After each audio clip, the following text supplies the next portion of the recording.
seichel. That's why they contaminated the oil. They didn't discard. They didn't throw the oil out. They could have done that. Could have stolen the oil. They didn't steal the oil or throw it out. Just do away with it. They contaminated it, and they said everything's fine with your Judaism. Just don't believe in a God. Don't believe in something that's super rational. You want to do a mitzvah? If it makes sense to you, no problem. We have our culture. You have your culture. You can do things that make sense. Throw out the mitzvah that don't make any sense.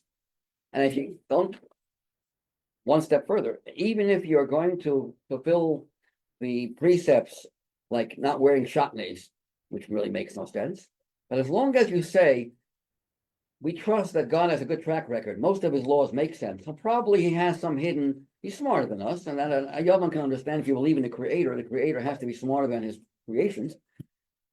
As long as you're on the track of intellect, of seichel, it logically makes sense to believe in someone who's smarter than you, even though you don't understand why. We'll let that also go. But don't believe in the idea that just God says and we do. If you look into the Alanisim, it says Chukei Ritzonecha. It doesn't say Chukecha. They try to stop us from Chukecha. Chukei Ritzonecha. To observe the chukim, the statutes, because Hashem says, Hashem wants. It doesn't have to make any sense. They couldn't tolerate the idea of things not making any sense. So they fought with their seichel. They wanted Jews to be thinkers.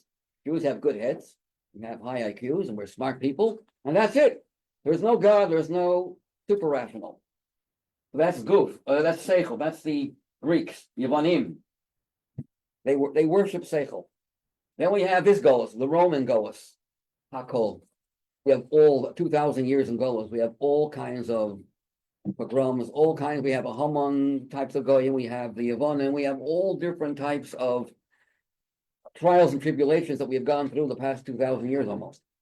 So Hakol, the Hey of the dreidel stands for Hakol. We've gone through everything already. Or my brother added one more, Hergish. We are desensitized. We don't even feel. We're so used to Golos, we don't even feel that we're missing something sometimes. Like the toxic fumes when you're in fire. What kills the person? Not the fire, but the fumes, the smoke. You fall asleep and you lose consciousness because of the fumes. So that's Hergish, Hakol, Hergish, Galut, Romi. So Ned Gadol. And what happens to the dreidel? Goes around in circles. The Goyim are going around and around and around, and who's in control? The top of the dreidel, the middle of the dreidel, that's the Jewish people. We spin the world. The world goes around and around. What does dreidel mean? Today, in Yiddish, dreidel. They go in circles. Their lives are often meaningless. They just go around in circles, and there's no purpose in their lives. But there's the handle of the dreidel. If you spin the dreidel with, that's the Jewish people. We are the center of the world, and things revolve around how we conduct ourselves. If we conduct ourselves properly, then the dreidel goes around and around and it falls. But we always use the top of the dreidel. Interesting thought. I want to share, so last week we started the Sicha, but we didn't go too far. Before we get to the Sicha, there's a question I mentioned last week that's asked by the Beis Yosef. You know what Beis Yosef was? Beis Yosef? Yosef Karo. It's interesting that it's always, Hanukkah always coincides with the parsha that deals with Yosef. So he was also Yosef. And what does Yosef mean? To add. How do we light our Hanukkah with? We add. Because Beis Shammai, as you know, holds we have to start with 8, go down to 1. We go from 1 to 8. Anyone know why a Shammai goes from 8 to 1? Why would you want to go down? Aren't we told Malim B'Kodesh, we have to always accelerate, go higher, and not go lower? What's the answer? So yeah. Okay. The Gemara says that because the cows that were offered on Sukkot, well, for 8 days, went on the first day they offered 13 cows, second day 12, then 11, it went down to 7. The 7 days of Sukkot, it started from 13 on the first day, 13 cow offerings, and then it went down to 7. 13 plus 12 plus 11 plus 10 plus 9 plus 8 plus 7 equals 70. The 70 nations, they're going down. And because Hanukkah is also destroying the tumah, the impurities of the Yevonim. Therefore, the first night we have a lot of impurity in the world. We have 8 levels of impurity. We have to therefore start with 8. The second night we've already knocked out 1, so now we only have 7 to go, 6 to go. So what do we see? Shammai focuses on getting rid of evil. They fight evil. Hillel says that's too dangerous. We don't want to fight evil. We can fight certain evil, but not every evil. Let's just add light. A little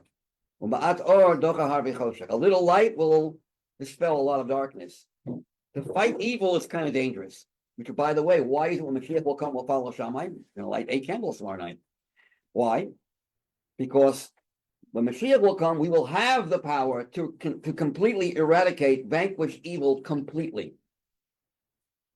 Gemar, Nigmar.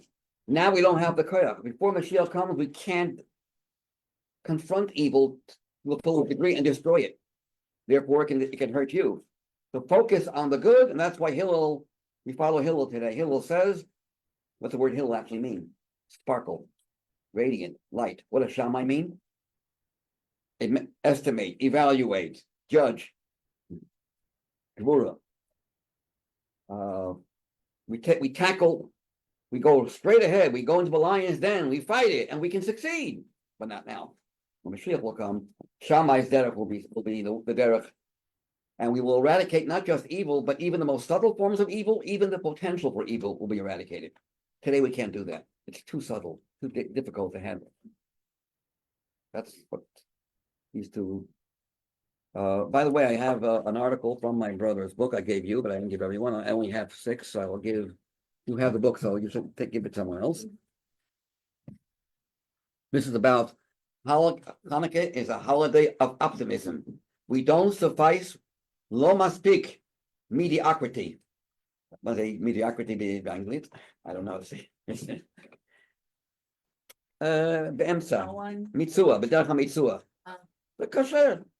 It's good. We can live. We can survive. No. Hanukkah is a day where a yontif where we don't suffice.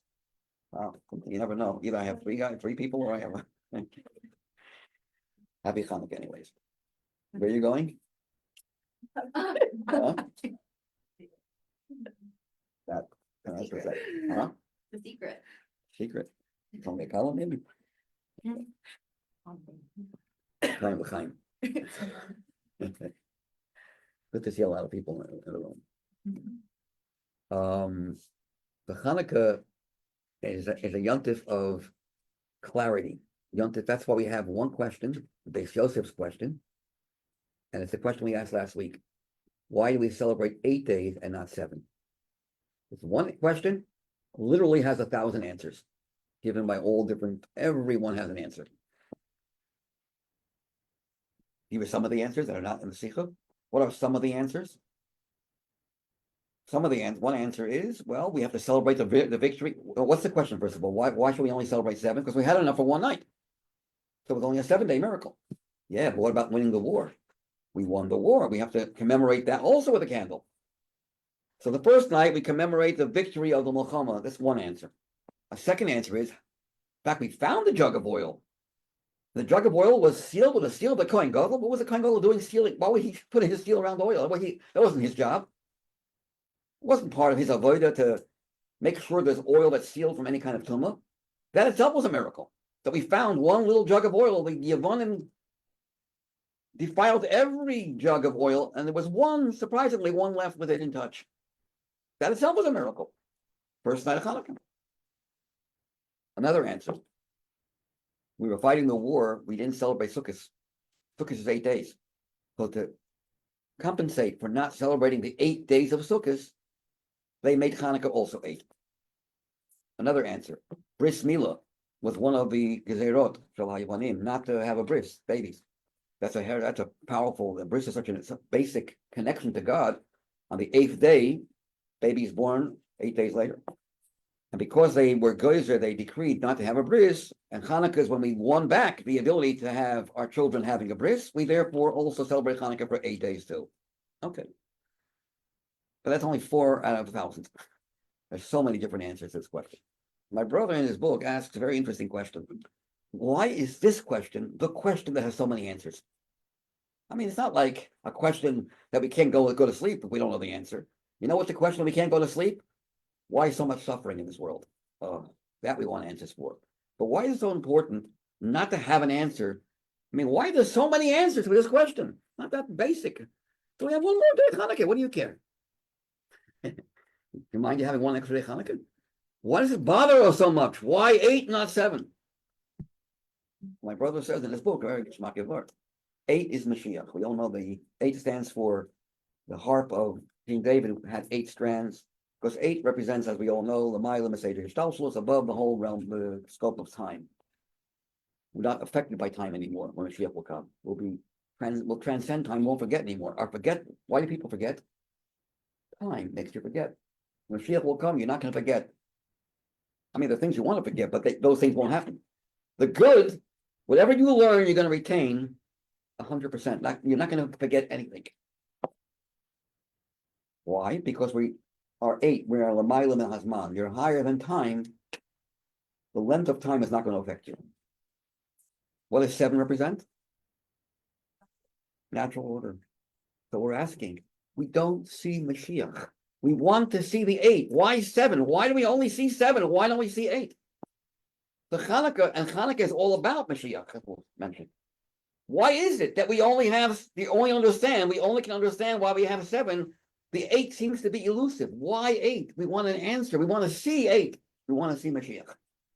That's why the question, how come Hanukkah seems to be a 7-day holiday, even though it represents Mashiach, represents answers to all questions, it's a yontiv of answers, as opposed to Pesach, which is a yontiv of a yontiv of questions, and the answers are so vague, we hardly understand the answers. In fact, it's a mitzvah. Pesach starts with Bedikat Chametz. Search. Be free to ask questions. Don't think when you're a slave, can't ask any questions, right? When you're free from slavery, you can ask. You're allowed to ask. I'm not going to be angry for asking. Ask. You want to know the truth.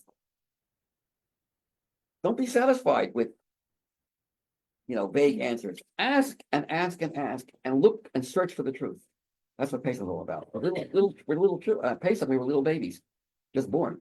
What do babies usually do? Little kids do? Why this? Why that? They're very inquisitive. They always ask questions, and they don't always understand the answers.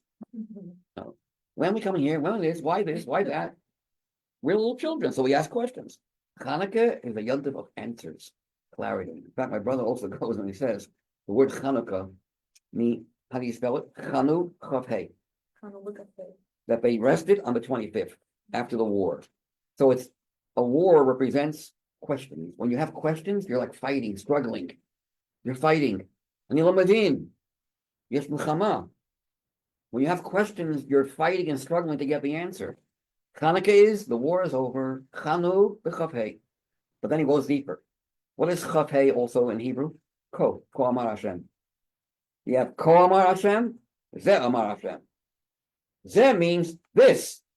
I can see it right in front of my face. What does Ko stand for? Something like this.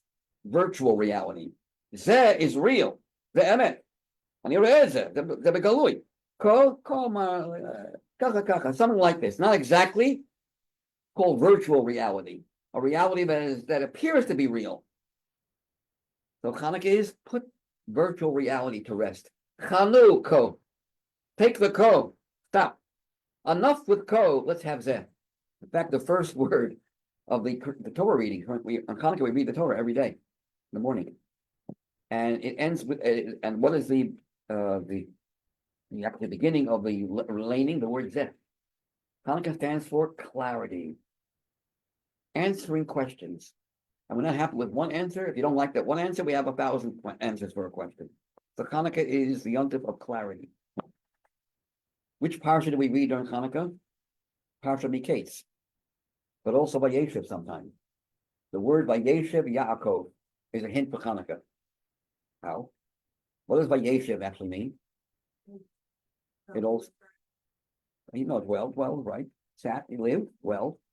Also, it could also mean when you answer a question, it's called you settled. You settled in the land. Settled means I've answered the question. There are no longer any questions. I answered all the questions. Vayeshev. What does Yaakov mean? The word Yaakov actually has a meaning. Well, not exactly a struggle. It means deception. What did Esau say to Yitzchak? Why is it called Yaakov? Vayakveni ze pamayim. He fooled me twice. Deception, crookedness. As opposed to Yisrael ze yashar. Yisrael ze yashar. Yaakov ze. Mazeh. Good question. When you have questions, you're like, you don't see things. Vayeshev Yaakov, settling questions. All the kushyot become settled because Vayeshev is connected to Hanukkah. In Parshas Miketz, how many words do we have in Parshas Miketz? Not Psukim. How many words do we have in Parshas Miketz? 2,025 on this side of the board. 2,025. How's that connected to Hanukkah? We'll do some math. Ner, what's the word Ner? Nun Reish is 250. How many days of Hanukkah do we have? 8 times 250 is 2,000. 25, why 2025? Because Hanukkah is on the 25th day of the month. So 2,000, 8 candles, 8 times Ner, on the 25th we start. 2,025 words in the parsha that we always read during Hanukkah, Parsha Miketz. There are many others. What's the 25th journey? The Jews journeyed 42 journeys in the Midbar. Masaot, 42, 10. What's the 25th Masa, the 25th journey? Chashmona. Sounds like Chashmonayim. Chashmona. What's the 25th word in Chumash? Or, wow, fingers, it's a puzzle. The 25th word, and I think it says, how many times does it say or in Chumash? I think 25 times also. But the 25th word, the first time it mentions or, the 25th word, Vahior, Vahior is the 25th word from Bereshis. So there's a lot of Ramaz of Hanukkah's, the powerful yontifs. Unlike what people think, especially this year. Now you have a lot of non-religious people who really believe Hanukkah was instituted so your kids shouldn't feel jealous of their non-Jewish friends who celebrate what they celebrate. So we have the Jewish counterpart from Islam, God forbid. And that's why Hanukkah is just a copy holiday, just to copy the Goyim. It's not a real holiday. Now, Jews who think that way, so uneducated, they actually believe that this is the whole purpose of Hanukkah. Wild. But in truth, Hanukkah is the yontif that lasts forever. That's why when Aaron Cohen didn't get a chance to invest, to contribute to the Korbanos, he felt terrible. Hashem said, you'll have a bigger mitzvah, lighting the Hanukkah, lighting the menorah in the Beis Hamikdash. That will last forever. How does it last forever? We don't have menorah in the Beis Hamikdash. But we have our own menorah today. We have the Hanukkah menorah, which is equivalent to the menorah in the Beis Hamikdash, to a certain degree.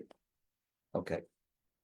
The Sicha we're learning today, it's about the oil. What exactly was the miracle? What happened there? I just want to mention, before we get to the Sicha, I want to mention something about the parsha. What does Reuben say when the brothers are going, oh no, Al came, because we sinned, because we did wrong, we have no pity on our brother when he was screaming and crying, please don't throw him, please save me. And we just let it happen. That's why all the problems are coming. So they were doing tshuva. And we just learned in the Gemara, you're not supposed to harass somebody. When a person is suffering, you don't go, I told you so. You don't do that. Well, Reuben sounds like he's doing that. He says, I told you, remember I told you not to kill him, bring him back to father, and you didn't listen to me, So it sounds like he's trying to say, I told you so. How could Reuben be so rash and so careless about their feelings, so callous? As if he's talking about how great he is during their suffering. You understand the question? I told you don't sin. Remember I told you? Why did you listen? Is that what you tell a person when they're going through anguish and they're really doing tshuva? So the Rebbe answer, I got to give you the answer to this question. The Rebbe gives an answer before asking another question. The Rambam, in the laws of tshuva, strangely, not in the beginning of the Rambam's Magnus Opum Mishnah Torah, but he waits till Hilchos Tshuva, and he says, you know what? There's free choice, because if there wouldn't be free choice, there'll be no sense of punishment and reward. Okay, thank you. But why did you wait till Hilchos Tshuva to tell me that? Why does the Rambam only mention about we have free choice only when it comes to tshuva, not earlier in the beginning of a sefer, you should have put it in. So one answer is, before we get to the Rebbe's real answer, one answer is very interesting. Can you put on tefillin if you have no free choice? Yeah, I can put on tefillin. I can't get punished for not putting on tefillin. I shouldn't be rewarded for putting on tefillin, but I can do the act. Even if there's no free choice, it's possible to do the mitzvah. Could I do tshuva? What is tshuva? Remorse for the past? Karata al-havar, the Kabbalah al-haba. Could I feel bad about my past and make a resolution for the future if I have no free choice? You can't even do tshuva. Forget about reward and punishment. You can't even do tshuva if there is no such thing as reward as free choice. What are you feeling bad about? It wasn't you who did it. What are you accepting on the future? It's not up to you. It's up to God. אם אתה לא מאמין בבחירה חפצית, אי אפשר לעשות תשובה. אבל אתה יכול להניח תפילין. You can still put on tefillin, whether you have free choice or not. You can do the act, but you can't do the act of tshuva. That's one simple answer. But the Rebbe goes deeper. He says, the reason why the Rambam mentions free choice by tshuva is don't do tshuva because of circumstances, because of problems, like the shvatim. Oy vey, I guess now we got to do tshuva. Then you didn't choose the tshuva. It was chosen for you. Circumstance made you do tshuva. Outside events made you do tshuva. That's not real tshuva. That's what Reuben is telling his brothers. Remember back then, before you suffered, right when Yosef was in the pit, when I told you bring him back, I said don't kill him. Then there was no problem. Over there you should have done. Right over there you should have changed your mind and should have not sinned. In other words, don't feel bad only because of the circumstance. Feel bad because of the actual sin itself. So he wasn't telling them, I told you so. You see, I was right. He was telling them, I want to teach you how to do tshuva. It has to be a choosing of tshuva, not because mark out all the events, take away all the things that have happened. Make wonderful, life is going wonderful, and have remorse for the very fact you sinned, not because of the suffering you're going through now. So he gave him a lesson. The other goes one step further. It's not enough to choose to do tshuva and not have it chosen for you. Believe that when you sinned, don't blame other people for your sin. You had a free choice. Blame yourself and no one else. But start blaming other people, you're not going to really do tshuva completely. You're going to start feeling, well, not really that bad. When a person does tshuva, one should feel, I am entirely to blame. I chose. No one else chose for me to sin. The sin that I did, I chose. So the choice was yours when you sinned, and thus the choice should be as well. Meaning it should not come from outside sources. Now the Sicha. You give it out yet. The Sicha we actually started last week. What exactly would happen? What was the miracle? What was the miracle with the oil? Let's see. I only have. I don't have enough copies there. You want me to bring them down? No, I have copies, but I don't have any. The copies I have are over his. Huh? We have them last week. Yeah, I only have a few copies here made. Here you go. I didn't bring the secret.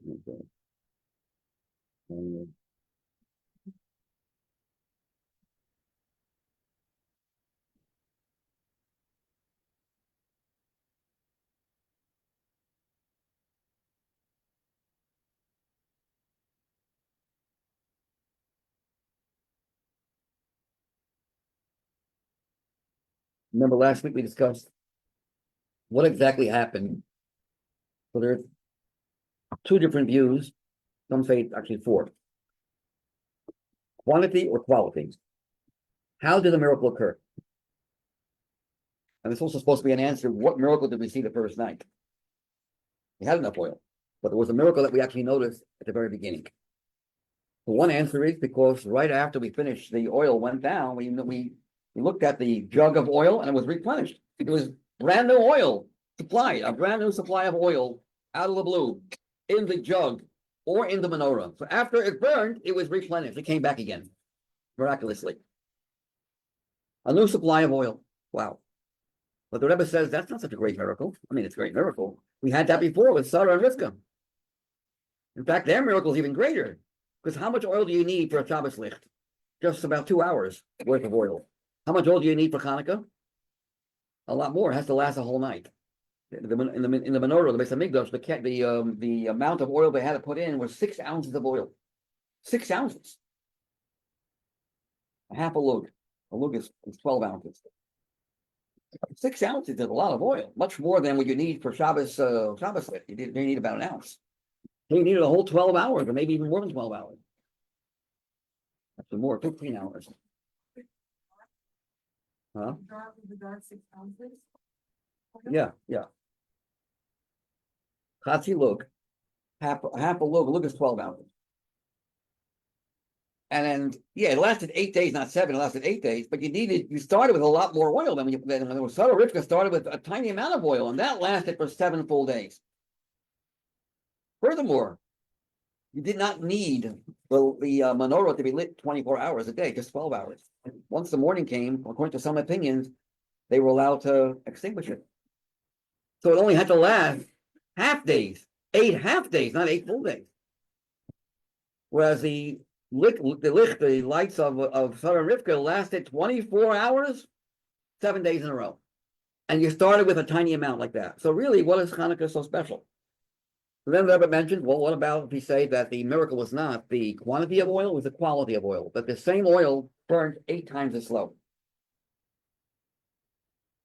So now we're not discussing the same type of miracle as we had with Sarah Rivka, but that miracle did happen in history with Elisha, this woman who had a lot of debts to pay. She couldn't pay it, and they want to take away her child, and she's screaming to Elisha, "I need help." And he said, "You have any oil in your house? You have a drop of oil. You have empty vessels? Keep pouring." And as she poured, so as she poured, the oil kept on going, running. So that it's not a miracle that happened with Sarah Rivka, but the quantity of oil that happened with Elisha. Though Sarah Rivka, the miracle was that the oil was 8 times as strong. It had durability. It lasted 8 times or 7 times. So if you say Hanukkah was a qualitative miracle, that the oil lasted longer, Hashem did not give was no new oil brought into the menorah. Just the same oil lasted longer. That's the same kind of miracle with Sarah and Rivka. If you say that Hashem put in new oil into the menorah, miraculously, brand new oil, a new quantity of oil, a new supply of oil, that happened with Elisha. Then the Rebbe asked another question. Are we allowed to use miracle oil for a mitzvah? Not olive oil. Was it squeezed from an olive? So how was it kosher? If Hashem wanted us to do the mitzvah in a kosher way, perfectly, it's not kosher. It has to be squeezed from an olive. And even if you're going to argue, well, maybe it doesn't have to be squeezed from an olive. It has to have the same characteristic, the same property of olive oil. And Hashem can't create the exact same quality properties of olive oil miraculously. It's still a problem. Still not so perfectly understood because it's not olive oil, miracle oil. The second explanation, that the oil was placed into the menorah and it burned 8 times as slow. The first night you had all the oil in the menorah. Only 1/8 burned. The second night, what did you have? A menorah that was not full. The menorah is not full to the top. It's not kosher. The menorah cannot sanctify the oil unless the oil has reached the top. If there's oil missing, there's a little empty, then that oil is not kosher to use. We have a problem. How are they allowed to use, from the second night on, how are they allowed to use that oil when it's missing? It's not full to the top. So the Rebbe comes up with a third answer and says this is perhaps what the Beis Yosef meant when he gave the answer. He didn't mean that Hashem was replenishing the menorah with new oil. The same old oil that burned didn't get consumed. What miracle does that remind you of? The burning bush. But it's very, very different. On the one hand, it looks like the sneh. The sneh is burning. The sneh is not being consumed. The same oil that was on fire was not going down. But why wasn't it going down? So by the burning bush, why was the burning bush not getting consumed? You know why? It wasn't a natural fire. The fire was not because the sneh was being burnt. The fire of the sneh was not because the burning bush was getting consumed. It wasn't from fuel. The fire was not a fire made from fuel from the bush being burnt. It was a godly fire. in physical form. That fire does not come from the bush burning. No wonder why the bush didn't get consumed, because the bush was not burning. It looked like it was burning. It was betoch hasneh, but it didn't come from the sneh. The sneh was not the producer, the generator of the fire. What generated the fire was something else. No wonder why that fire doesn't, why the sneh, although it's on fire, is not getting consumed. But by Hanukkah, it can't work that way. Not for Hanukkah, I mean for the menorah of the Beis Hamikdash, it has to be a fire that is derived from oil that's burning naturally for it to be kosher for the mitzvah. It has to be a natural phenomenon of oil that's burning, and that's what the fire is made from. The fire is produced through fuel burning, and yet it didn't go down. Whoa. The Eish Gashmi, Shemen Gashmi, Shemen that has the characteristics of oil. What happens to oil when there's a fire? It burns out. So while it was burning, it didn't go down. That's impossible to imagine. You could imagine that the fire didn't consume the oil, but you can't imagine it's consuming the oil, but it didn't go down. Make up your mind. It's consuming the oil, it had to go down. If I pour something from one glass to another glass, could you imagine that the same exact contents is still there in the first glass without any new water? If I pour water from one glass to the next glass, if there's 2 ounces, I thought it was 8 ounces, and there's 2 ounces in the second glass, there has to be 6 ounces left here. You can't have it in 2 different places. By the menorah, as the oil was being burnt, seemingly going into the fire,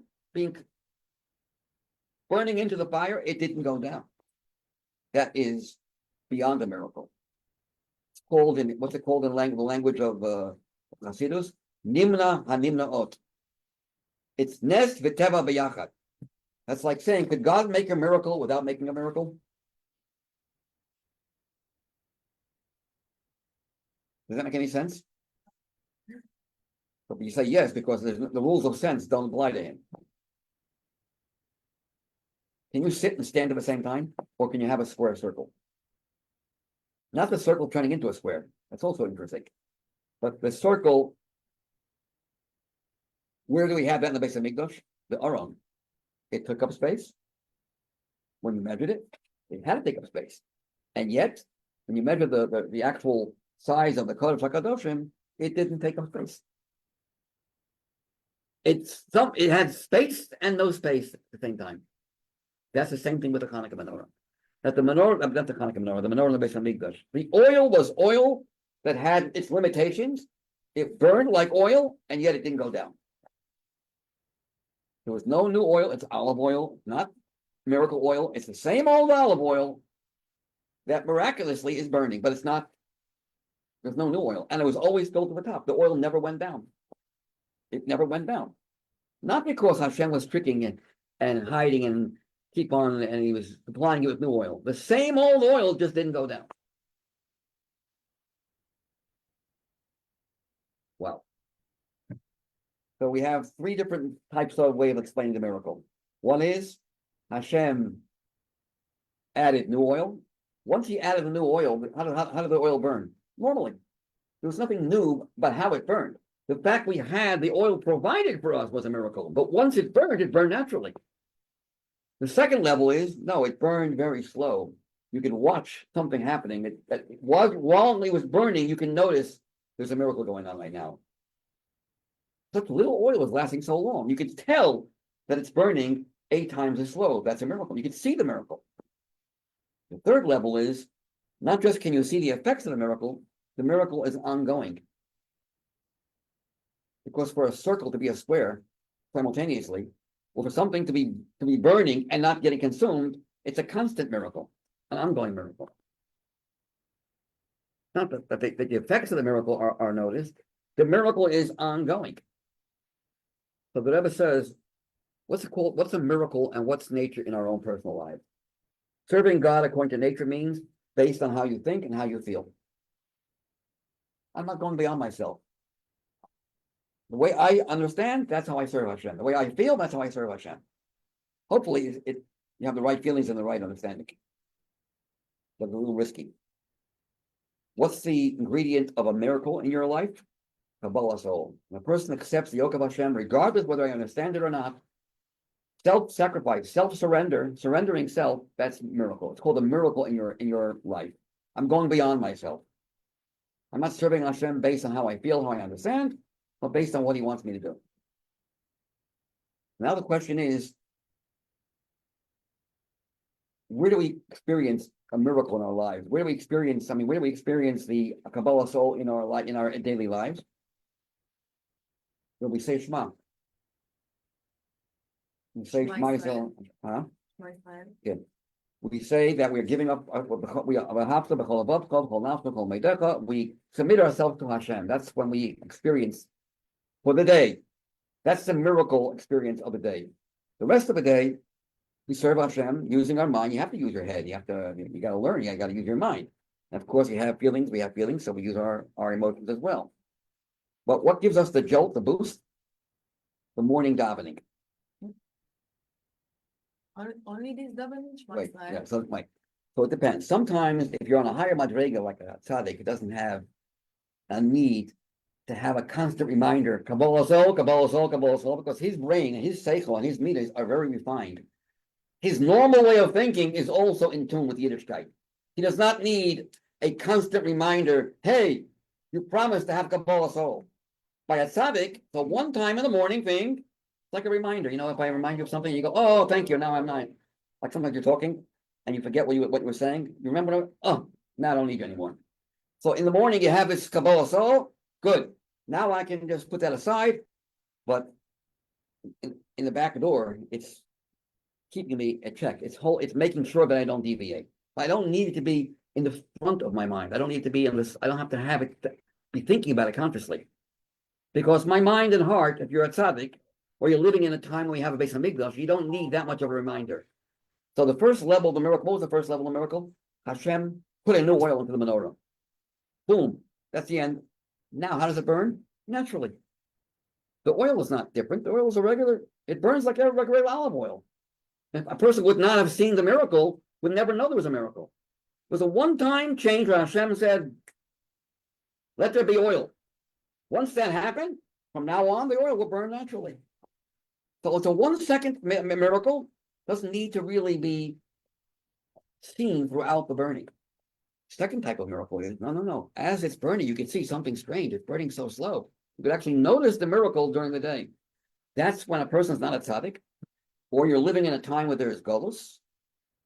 In America, not in Soviet, you're not living, in the gulags or in the Nazi Germany. You're living in a peaceful environment, but there are a lot of things out there that are not so conducive to Yiddishkeit. There's a oilam, a world, there's a hell of a hester. Not a fighting, it's not taking away your free choice. You can still be a fruma yid and by all means, but there's a lot of taivas out there, a lot of things to get into out there.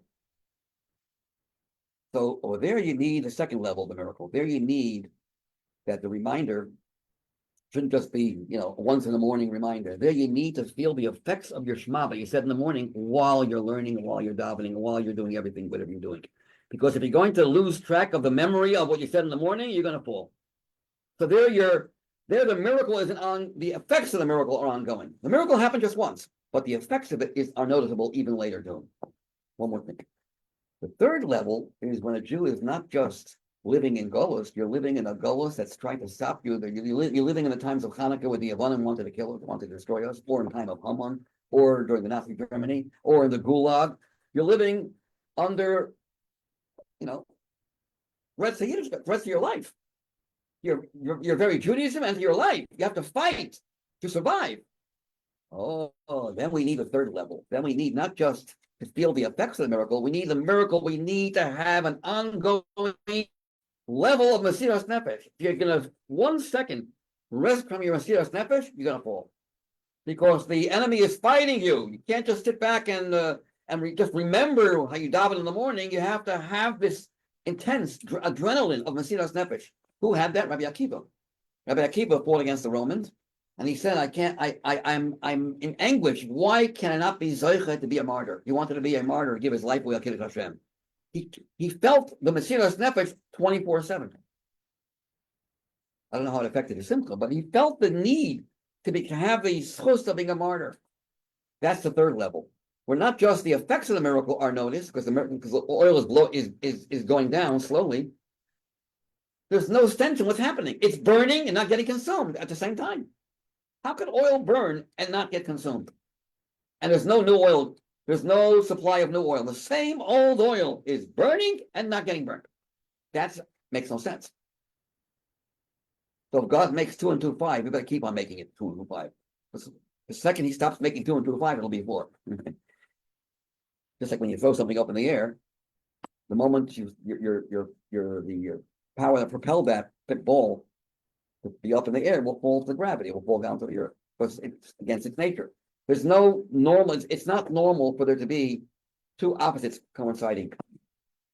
So the Rebbe says that the power of Hanukkah is the power that even when we are living in a time where we're suffering and we're going through horrible persecutions, physically, emotionally, spiritually, psychologically, we're going through a lot of turmoil in our lives, and we feel that our Yiddishkeit is being threatened. There you need a third level. There you need that paradox of the third level where the oil is burning and not getting consumed at the same time. Yeah, it's burning, but it doesn't go down, which makes no sense. That's the gist of the Sicha. I didn't want to, learn exactly what it's Hebrew and it's hard to, but you have the Sicha with you. This is the Rebbe's incredible chiddush that the miracle of Hanukkah was similar to the miracle of the Aron, taking up space and not taking up space. But the Rebbe adds one more dimension. It's not just that although it burned, it didn't get low down, but because it was normal olive oil, had this not been normal olive oil, the miracle would not have happened. Because it was natural, normal olive oil, that is why the oil didn't go down. It's not in spite of the fact that it was olive oil burning, it didn't go down because it was olive oil. Just like the Aron. If the Aron would have been 1 millimeter smaller, 1 millimeter smaller than it was, it would have taken up space. It had to be exactly 2.5 by 1.5 to the millimeter, exactly a space that's exact. So you're very limited with that. Only because it was exactly what the Torah wanted it to be, that's when it didn't take up any space. So it's like saying, you know why not only a square and a circle coinciding, it's like, you know why there's a square here? Because it's a circle. The circle is the reason for the square. Not just in spite of being a circle. You know why I'm standing? Because I'm sitting. Not I'm standing and sitting together. I'm a trick. I can make tricks. No, on the contrary. Because I'm sitting, therefore I'm standing. Because the Aron is limited to an exact space. Thank you. Now it won't take any space. If the Aron would have been 1 inch or 1 millimeter smaller or bigger, it would have taken up space. This is the gist of the Sicha. Now, I want to throw in something else here. I know I have a lot to talk about. Yosef's dreams. Go back to the parsha. I know I'm not learning inside here today, but not Joseph's dreams, Paro's dreams, sorry. Paro's dreams. What was so incredible about Yosef's interpretation? You ever learned the Sicha? What's so incredible about his interpretation? And why were these magicians not able to figure it out? I mean, 7 fat cows, 7 skinny cows, meager cows. What makes a cow fat? Good food. Cows are the ones that plow, though you didn't have plowing machines in those days, so they use cows to plow and thresh. So once a season, every season you have, the cow working again. So when you have 7 fat cows, it's 7 years of plenty. 7 skinny cows, 7 years of famine. And the stalks, healthy stalks, not healthy stalks. I mean, it's common sense. What did the Khartoum Mitzrayim say? What kind of interpretation? And you're going to have 7 new babies, 7 newborns, and yet you're going to have 7 deaths, 7 funerals, 7 births, 7 mazel tovs, and 7. And the 7 terrible tragedies will make you forget about the 7 newborns, about the 7 mazel tovs. That's not. What would you interpret a private? As you said, it's private. It's not negated to Paro's life as a king. Why couldn't they? I mean, how is that related to famine? How is that related to healthy animals or not healthy animals? It's very, very distant. Why couldn't they give Yosef's answer? Question number one. Question number two, after Yosef gives his interpretation, he opens his mouth and he says, I want to give you advice, Paro. Who told you to give advice? You're a Jew boy. Lucky you're alive. He's not asking for any advice. I'm the king. You're the Nar. Shaitan. I just want to hear my interpretation. Now you can go back to prison. What gave Yosef the right? And not only that, when Paro heard the advice, he didn't only not get angry at Yosef. He said, wow, you are the smartest man on earth. And didn't like the interpretation. He said, you know, like matter about. Vayitav hadavar. Let's say Vayitav hapitron. Wasn't so incredible and so impressed with. He was impressed with something else. What was he impressed with? Why was the advice? First of all, why did he give advice? And what made him hear the advice and go, wow? What was the wow about the advice? And the answer is the advice was not just an advice, it was part of the interpretation. What was bothering all the magicians of Egypt? Why did they want to use Joseph's answer? You know why? Because there's one part of the dream that doesn't fit with 7 years and 7 years. It's that the skinny cows and the cows were right. Could 7 years of famine occur at the same time? 7 years of plenty? Could you have, it's like past, present, future happening all at once? 7 years and 7 years, 7 years go by, 7 years come. That's time. But the cows, the 7 cows that were meager and 7 plenty were standing side by side. It said they followed, but then they were standing side by side. How do you explain that part of the dream? Oh, I'll tell you how. You have 7 mazel tovs and 7 funerals same time. Because the Pharaoh had 100 wives. Well, who knows what he had there? 100 mistresses. And he had different children from different wives. And he had the children who were born and passed away. That could happen at the same time. But you can't have 7 years of famine while you have 7 years of plenty. Yosef says, yes, you could. Let me give you some advice, but it's not advice, it's part of the interpretation. You know how you can have famine and plenty at the same time? If you store, if you prepare. If you prepare while you have good years, you prepare for the famine, you know what that means? That psychologically, you already are sensing the future. You're feeling in your mind the need to store because we're going to have a famine. So you're experiencing a famine while you have plenty of food. The fact you're storing food for the future, what does that mean? We're not going to have food pretty soon. In other words, you're in your mind, you're experiencing the famine before it even happens. And also the next year, the 7 years of famine, what do you also have at the same time? You have the food. You have plenty of food because you stored. So while there's hunger in the world, there's plenty of food at the same time. So when he's giving advice, please store the food. He wasn't giving advice. He was trying to explain to him that this is part of my interpretation. And that's what Paro said, wow, that's incredible. None of the Egyptians could have figured that out. That the fact that we're going to store, that's the reason why the cows were able to be side by side. So it turns out that Paro's dream was a paradox. All dreams are paradoxes. When we dream, what's goals? A dream. Why is it a dream? Because we're all over the place.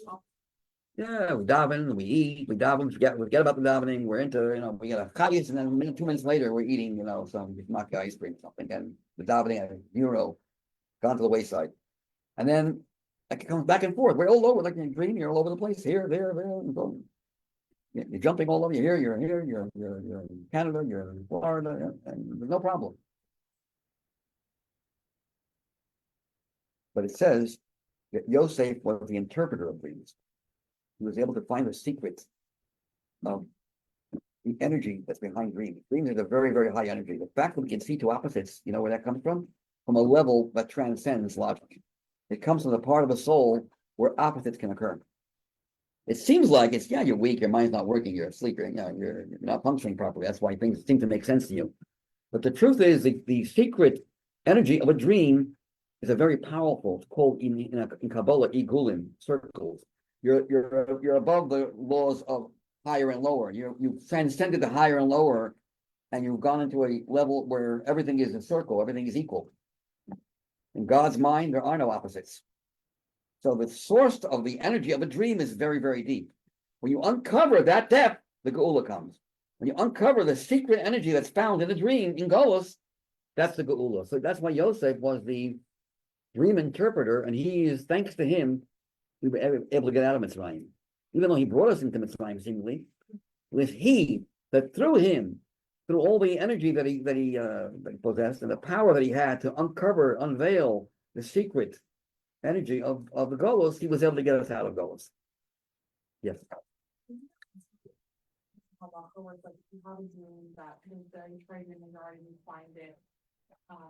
That like you're not supposed to, like in your dream, if somebody said that it belongs to so and so, you actually find the treasure, you're not supposed to return it. So Yeah. like, that halacha goes to like undermine the dream. So Yeah. How can both of these things be true at the same time, or is that in and of itself like maybe saying an opposite of this? There are different types of dreams. Don't forget. There's some dreams. Most dreams are born b'teilim, and therefore you don't rely on it in halacha. Like you quoted halacha, yes, you don't. Divrei chalomes lo mailu lo morid. That's what you're quoting. We don't follow it. However, when you have a dream of dreamers in Chumash, that's not just any normal dream. And there are even dreams today that we have. If you dream early in the morning and it's vivid, it's probably something else than just a plain dream. There's probably much more to it than your imagination. You're imagining things. I have a personal story with a dream, but mostly dreams are just that. But Paro's dream was an example of the ultimate opposites. Fat cows, skinny cows, fat years, good years, bad years, happening all at once. And Yosef was the one to see it's not a contradiction. You could have them together. So he paved the way for finding the secret energy that's in Golos and bringing the Geula. In fact, the word toser, which means to interpret, also means tofer, same letters. Tofer means to sow. Tofer, tof, vav, pei, resh. Tofer means to sow. Tfirah, lechaber. Poter, tofer. He was able to connect the two opposite energies that seem to be opposite. He was able to show how they're not opposites. To reveal the oneness within things that seem to be paradoxical. That's the power of Yosef. He was able to live in two worlds at the same time. He was thinking about every Egyptian, and he was thinking about Holocaust at the same time. The Shvatim couldn't do that. They couldn't even imagine doing that. In fact, the Rebbe in the Sicha, I'll stop with this. The Rebbe in the Sicha said there are three different levels of the Shvatim, Yosef's brothers, the Avos, Avram, Yitzchak, and Yaakov, and Yosef was even higher than Avram, Yitzchak, and Yaakov. The Shvatim had to run away from urban society, we mentioned last week. They had to escape the world to be able to maintain their Yiddishkeit, their Avodas Hashem. They had to be in seclusion. And they believed that's the only way you can serve Hashem. The others were one step higher. They didn't have to escape society. They could still concentrate and block out what the world, in other words, they were able to stand in the middle of the hustle bustle of all the crazy things that are going on in the world, and it didn't affect them. Because they were able to block it out of their mind. But they had to block it out. Yosef didn't have to block it out. He could be involved, fully involved, with every single detail of every Egyptian's life, and yet, at the same time, remain above it. That's like the miracle of Hanukkah. He was above and within at the same time. I think the Frierdiker Rebbe, his name was Yosef, was able to write two different people, a letter to two different people at the same time, and talk on the phone with a third person. Try to figure that one out. Try to write, try to even write. Get about two people. Try to write, an aleph and a base at the same time. Can you do that? He did that. That's what I heard. I said the Rebbe also did this. One of his secretaries, Rabbi Simpson. I know his son. Son of a good friend of mine. Father, when he started his tenure as the Rebbe's secretary, was in the Rebbe's room. He saw the Rebbe reading the letters. And he was looking at the Rebbe. The Rebbe gave a look, mind your own business. Do your work. It was like watching how the Rebbe was like skimming through. Like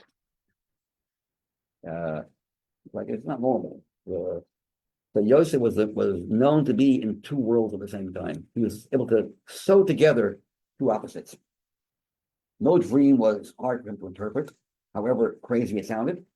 And he had the secret of getting out of Golos, getting out of this dream world that we're in, finding the solution. That was his greatness. Um,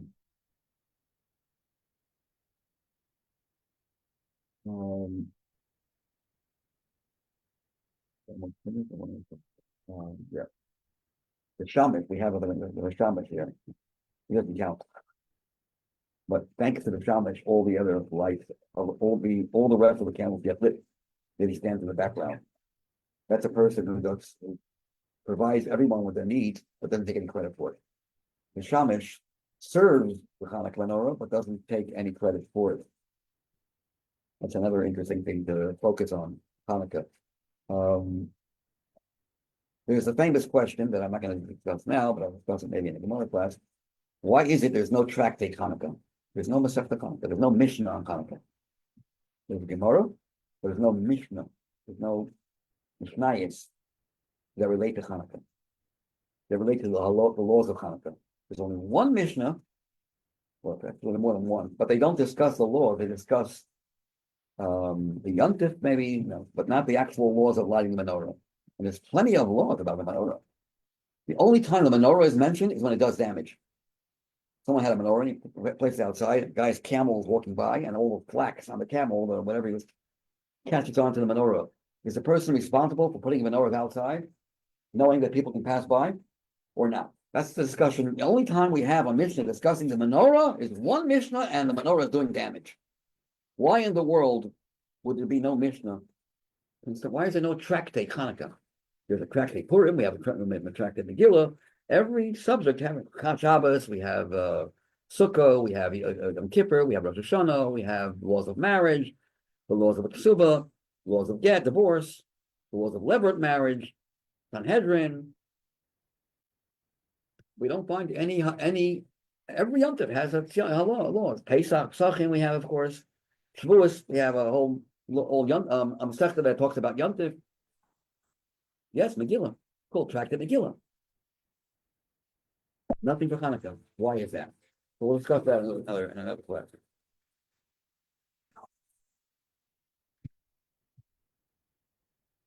Yeah.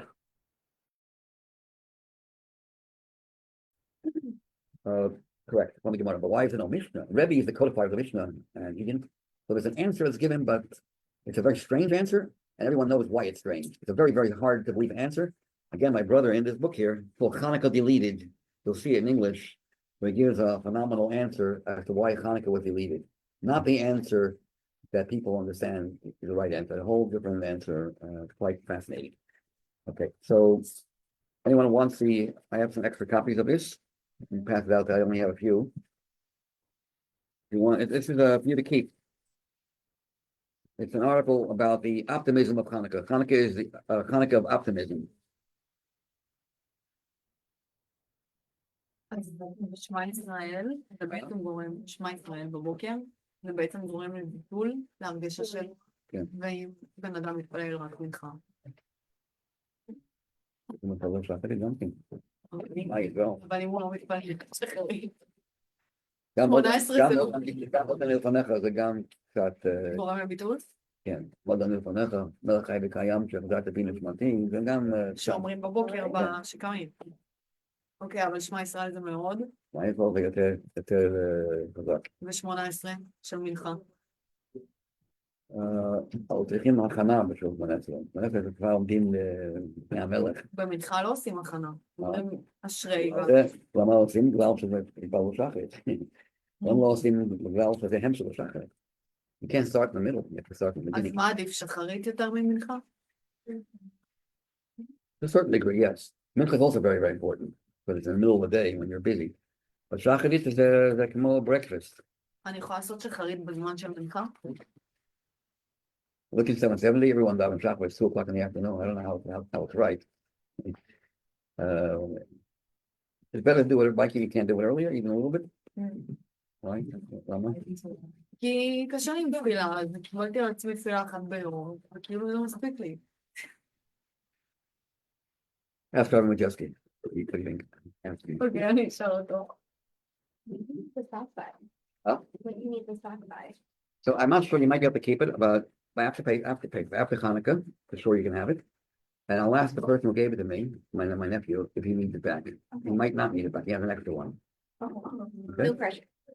No pressure? Oh, I feel relieved now. I'm happy. But enjoy it. Thank you. It's a really good book. They're very interesting. Very easy to read. I mean, it's easy reading. My sister, I told her about it, how you would lend me one, and she's like, we can learn it together. I'm really Okay. excited for that.